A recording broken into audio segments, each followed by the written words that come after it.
আজ জ্যৈষ্ঠ মাসের 14 তারিখ বৃহস্পতিবার। বেণীমাধব শীলের ফুল পঞ্জিকা অনুযায়ী আজকের রাশিফল। মেষ, রপ্তানি বা বাইরের বাণিজ্যে আজ ভালো লাভের সম্ভাবনা রয়েছে। বৃষ, আত্মিক বা আধ্যাত্মিক উন্নতির জন্য আজ শুভ সময়। মিথুন, দায়িত্ব পালনে গাফিলতি হতে পারে, সতর্ক থাকো। কর্কট, ভুল বোঝাবুঝি থেকে দূরে থাকো, যোগাযোগ পরিষ্কার রাখো। সিংহ, অসুস্থতার চিকিৎসায় সুফল পাবে, আশাবাদী হও। কন্যা, নিকট আত্মীয়ের দুঃসংবাদ পেতে পারো, মানসিকভাবে প্রস্তুত থাকো। তুলা, রাগ নিয়ন্ত্রণে রাখো, তা না হলে সম্পর্ক নষ্ট হতে পারে।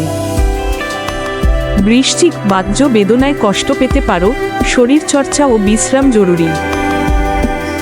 ধনু, অর্থের উৎস খুঁজে পাবে, অর্থনৈতিক অবস্থার উন্নতি হবে। মকর, মনের মধ্যে শান্তি ও স্বস্তি ফিরে আসবে, দিনটি শান্তিপূর্ণ। কুম্ভ, মন খারাপ বা বিষণ্ণতা আসতে পারে, নিজের ভালোটা ভেবো। মীন, ভ্রমণের সুযোগ আসবে, দূর যাত্রার সম্ভাবনা আছে। প্রতিদিন এমন রাশিফল পেতে চ্যানেলটি সাবস্ক্রাইব করে পাশে থাকুন।